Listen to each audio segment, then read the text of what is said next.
And from what I hear, is there actually is now a rough draft, and the timeline we heard a couple months ago is, I believe, not too sure on this, don't quote me, but February is when we're actually going to file it with the Secretary of State.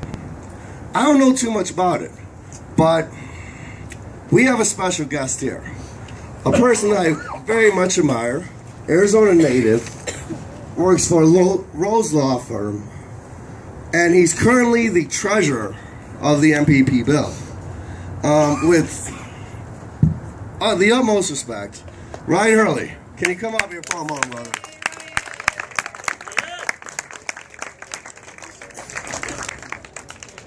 That was a hell of an introduction. Thank you very much for having me here. I feel very honored. I've been by this place many times and have not had the opportunity to come in yet, so thank you for having me. My name is Ryan Hurley. I grew up here in Arizona, went to college and law school down in U of A, came back here to Phoenix, and I've been practicing law for, God, almost 10 years now. I have been working in the cannabis industry since about 6 months before the passage of Arizona's Medical Marijuana Act. And that is at 85 to 90% of my practice now. I'm a partner with the Rose Law Group in Scottsdale, and this is pretty much exclusively what I do. We primarily focus on the business of cannabis. However, we also represent patients and employment matters, smaller scale criminal matters if that comes up, anything related to the Medical Marijuana Act, zoning, land use, leases, all that kind of stuff. So I've been very privileged to work in this industry. I've met some amazing people and really make it my career and my life. I am also a patient. I suffer from migraines and have suffered from them since I was in 7th grade. And they put me on every medication known to man, and nothing put a dent in them. And magically went to college and met some good friends, and, and lo and behold, my migraines largely went away. Oh yeah! So yeah, with a little help from our friends. Yeah, so I feel very fortunate in that regard as well. I was tapped recently to serve as the temporary treasurer for the Marijuana Policy Project of Arizona, which is a political action committee that will hopefully be filing, not hopefully, but will be filing a adult use legalization bill, likely in February or March. We are currently in the process of drafting that bill. There was a first draft circulated amongst a very small number of stakeholders from around the country. That first draft went back and has come back with a second draft that is now being reviewed and circulated amongst a slightly wider group of participants. I did receive all your input through Tom Dean, and that input did go directly to the main drafter at MPP. So they have seen your desires and your input. There's not a whole lot I can report on the specifics of the bill yet because it's all fluid. But I can tell you that we're progressing forward, and you know, the aim is to try to have as inclusive a bill as possible while still maintaining the idea that we know we need to get this law passed, and that, you know, maybe we have 10 or 15% of the population in the state that are semi-regular or regular cannabis users, and that means we still have to convince 40% of the rest of the populace that doesn't really smoke cannabis that we need to make this fundamental change in our law. So keeping that in mind, we're trying to draft a very inclusive bill, but ultimately one that will get passed. I work generally best if there's questions from the audience and back and forth, so I think I'm just going to throw it out, open up questions. What about our grow rights? Hold on, throw up your hands and we'll get there. Yeah. Are there any provisions in the proposed bill for personal grow? So the question is personal grow, and I know that's an important issue for everybody. It's a tough issue, and I'll tell you why. Honestly, at this point, I don't know. If I had to handicap it, I would say it's probably 60-40 that it would include grow rights right now. It could go either way, though, frankly, and I'll be, you know, blatantly honest with you. Personally, I absolutely think that it should be in there. I mean, there's no reason that it shouldn't. The only possible reason it wouldn't as if it were to jeopardize the passage of the bill. And I can tell you that the 25-mile rule that is so, is a misnomer, the 25-mile portion of the law that everybody hates so much, the reason they put that in there is because they pulled this specific issue, and they made a calculated decision that they thought the initiative, the medical marijuana initiative, would fail if it wasn't if they had included a provision to home grow. And I don't know whether they're right or not, but at the end of the day, the medical marijuana law passed by 4,000 votes. I mean, it was razor thin. So it makes it very difficult. I can tell you right now that they are going to be reviewing that issue. My advice to NORML and the paper and to all sorts of other groups is that if this is of primary importance to you, you guys should all come together, put some funds together, and commission a poll of your own, and send that information to MPP. And if we can be somewhat assured that it isn't going to jeopardize passage of the bill, I can tell you that MPP's default position is to include personal grow rights. Rob Campia, the head of MPP, has gone to jail for growing marijuana, so he knows what it's like, and it's his default position to put personal grow rights in the initiative. So I don't know if it's going to end up there at the end of the day. At this point, if I had to handicap it, I'd say 60-40. It'd be really hard for me to support MPP if they don't include our grow rights. And I completely understand that. I completely understand that. And, I'm not going to sit here and tell you to vote for something that you don't believe in. But at the end of the day,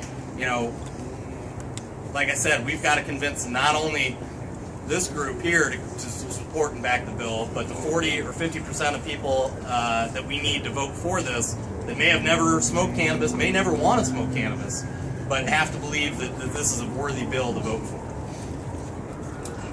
What about the prospects of just getting a reduced penalty for the growing, like knock it down to a misdemeanor rather than a felony? That would even be progress. So the question is, what about the prospect of reduced penalties? And I can tell you for certain there will be reduced penalties on a number of different potential violations. So that is something that the input we took from Tom Dean and stuff that will be in the initiative. I just got here from Washington. I've been up there for 2 years. I moved from here to there just to, be free and to move in that movement. And certainly that's turned the wrong way up there. The medical marijuana industry is on the run up there. They're getting sent notice after notice from cities to shut them down all across the region, from Seattle down to Olympia. It's not working there. It's absolutely destroying the lives of sick people and is not going to go that way. I mean, so they're probably going to come up with another initiative. They're very fast with that up in Washington. They have a pretty quick system that allows them to do that. And there's a main group fighting. Like you said, we've got to get a main group here that stands up. They had 4 or 5 people that got in the spotlight, and they're just not going to quit. They're not going to stop. Medical's got to stay alive. There are too many sick people that we cannot just let this fall. It is a medical issue. How we keep it in is very important. We can't let it go. Don't let it go, dude. Don't let it go. I can't afford the dispensary rates, though. And that's my problem. And here's the one thing about Arizona: we have a single subject rule. So our initiative can't do anything but the one thing it's intended to do. So that means, by definition, it cannot and will not touch the medical program in any way. My hope and my belief is that if we have a fully functioning recreational side of the industry, that will truly leave the people on the medical side of the industry that really, truly are there to serve patients and are not there to simply sell to people that are ostensibly patients, but are really using it as a recreational program. So I believe that we can have both and that we will have both. And if you look at Colorado, it's a much better example of how the two can coexist. Than Washington, and that's because they had a functional medical marijuana program first, which we do as well. Maybe not quite as good as there, but it's better than Washington. We have a Voter Protection Act, and we have the Voter Protection Act as well. And in addition, we've got an opportunity here to get the medical marijuana industry on board with this initiative so that they have a voice in the process. And really, if this initiative is going to get passed, it's because it's because we're all going to come together. It's not going to be an easy thing to do. MPP has to be on board. The existing dispensaries have to be on board. The activists and the patient community have to be on board to get this done as much as possible. Just preceding reputation with MPP and what's going on in Colorado and Washington, now Oregon with medical marijuana, and with severe penalties for possessing more than the limits for recreational, I see a lot of problems there. I don't know where I can put my trust in you at all in MPP. Well, I'm not MPP, just so you know. Well, in MPP, I'm a treasurer of the MPP you of are Arizona. part of the association, so you are. I'm part of the MPP of Arizona committee. I don't work for MPP. I'm a volunteer position on this particular committee. MPP had nothing to do with Oregon. It had nothing to do with Washington, just so you know. There are other organizations, the Drug Policy Alliance being the major one. They helped write both those bills. No, I promise you they did not. Oregon and Washington, MPP had nothing to do with. DPA, the Drug Policy Alliance, pushed Well, both then of let's those. just talk about what they did with Colorado, because if you possess 31 grams in Colorado, it's a felony. Yeah. If you possess 40, it's a federal felony, like owning a gun when you're not supposed to, or some kind of federal crime. So that is ridiculous and absolutely outlandish. Well, I can tell you that these laws are an evolution, right? Well, you can listen to me or not. Well, but the reason why I shake my head is because evolution. I can grow my oranges in my backyard, and I don't have any problem with that. Fair I can enough. grow and I understand my tomatoes, and I don't have a problem with that. It's a plant. I understand. Free the plant. That's what we need from you. I understand. Free the plant. Free the plant! Free the plant! Don't be an idiot. I understand that this group right here, that's what you believe in, that it is the same as oranges. And I understand the argument to that.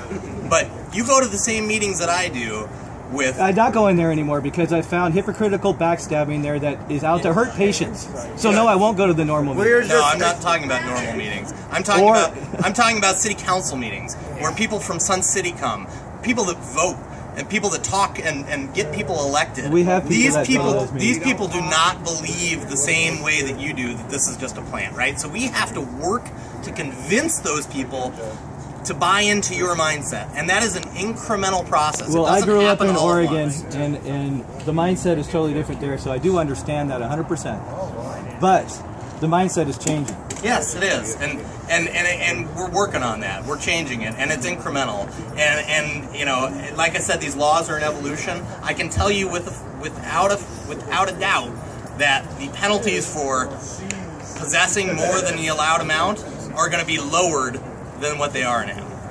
In Colorado? Here in our bill. Right, but what I'm saying is that was put in there, and it was put in sneakily, I think, in that bill in Colorado. I don't believe it was sneakily. I mean, everybody has an opportunity to read this. You'll all have an opportunity to read it before you vote for it. So. Okay, now I just went to my first normal meeting last night. I just met you all. I understand the process behind this. You're a treasurer. I think the key is economics. I want to be able to afford to take care of myself without being told I have to sign up and pay to participate. The end. Free the plant. I want a seed. I want dirt. That's it. The end. I don't have the money. I literally am destitute. It's not fair. I cannot participate as a citizen in this United States that way. I think we're working for a fair guys, we're here. Hold on. Can I just cut everything off for a second? We're here to ask about the legalization about certain laws. About, hey, if this bill passes, what about people getting out of jail with the legalization bill? Let's try to stick to the subject. We're not paying him. He is here on his own free will. If we badger and shit him down, he can't leave us. So let's give him some respect and let's talk. I appreciate your concern. I really do. I do. I understand where you're coming from. My hope is that by allowing a fully functional recreational market to exist, right, that the people that decide to stay behind and stay back to serve the patients will do it because they want to serve the patients, right? And that by increasing the legal supply, overall it will bring the price down for everybody. Exactly. I also believe that you ought to have the right to grow your own plants in your home. I do. I personally believe that. But I don't know whether we can convince 51% of the rest of the state to agree that as well. And that's what question. I just honestly don't know. And I think that by uniting the fact that this is economics in a bigger picture that was pointed out last night that benefits so many other programs and like Colorado is proving that by these are the people that are voting, that these are the people that are talking, they have that financial capacity to participate. Yeah. And we all deserve that right to participate. I agree. So when he said the 1%, I'm tired of being the 1%, that hit home with me. Yeah. We are that 1%. I don't want to be at the bottom anymore. Well, I'll tell you, I mean, it is about economics in a lot of ways. It's in economics about the way you talk about it, but it's also in economics in the fact that, does anybody have a guess how much this initiative is going to cost to get? $630,000. No, to get passed. $3.2 million. There you go. 3 million. 2 to 3 million. 3.2, 3.8 really is what we ought to do.